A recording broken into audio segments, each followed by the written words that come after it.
আজ সকালবেলা আমার হাজবেন্ড কাতলা মাছ কিনে এনেছিল আর বলেছিল যে জ্যান্ত মাছ আছে, ভালো করে ঝোল করো। তো আমি প্রথমে মাছটা নুন হলুদ মিশিয়ে নিয়ে তেলে ভেজে নিয়েছিলাম। তারপরে ঝিঙে বেগুন আলু কেটে নিয়েছিলাম, ওটা দিয়েই ঝোল করব।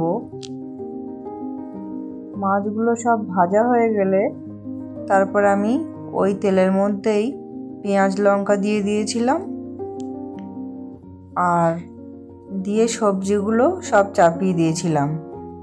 সবজিগুলো ভালো করে কষিয়ে নিতে হবে, নিয়ে তারপর জল ঢেলে দেবো। তো রান্না করতে করতে একটা কথা বলি, এটা আমার মা বলে যে তুই এত লেখাপড়া শিখলি, লেখাপড়া শিখে শেষে কিনা এই রান্নার ভিডিও করবি। আমি মাকে বলেছিলাম তো কি আর করবো, দেশে তো চাকরির যা হাল, তাতে তো চাকরি পাওয়াই মুশকিল, তো এই ছাড়া তো আর পথও নেই। মা প্রায় আর একটা কথা বলে যে এত পড়াশুনো কি জন্যে শিখলি, এসে ওই নেতা ঠেলে খাওয়ার জন্যে। তা আমি উত্তরে তখন মাকে বলি যে তা নেতা যখন ঠেলবো না তাহলে তাড়াতাড়ি বিয়ে দিয়েছিলে কেন তোমরা, মেয়েকে যখন চাকরি করাবে। তা মা বলে সব বাবা মায়ের কর্তব্য যে মেয়েকে তাড়াতাড়ি বিয়ে দেওয়া, তো আমরাও তাই করেছি।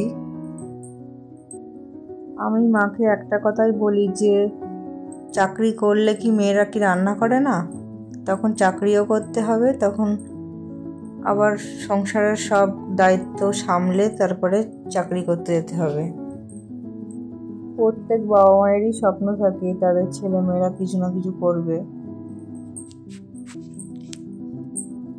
তো এদিকে আমি দুটো পান্তা ছিল, সেগুলো একটু খেয়ে নিয়েছিলাম, খিদে পেয়েছিল তাই।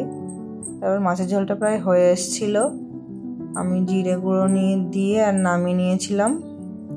তারপরে হাজব্যান্ডের টিফিন গোছাচ্ছিলাম,